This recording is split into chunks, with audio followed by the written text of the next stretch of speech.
Kumusta mga kaisla? Welcome na naman sa ating panibagong vlog at sa ating panibagong motorcycle review. Ito nga pala ang Bajaj CT100. At ito yung pag-uusapan natin. Para sa akin, ito yung pinaka-affordable na motor ng Bajaj motorcycle.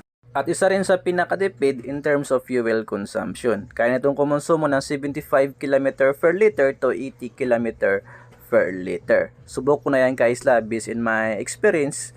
Nasubukan ko itong imaneho, natis ko itong fuel consumption nito at yun yung range ko, 75 to 80 km per liter. So, itong Bajaj CT100, may dalawa itong klase.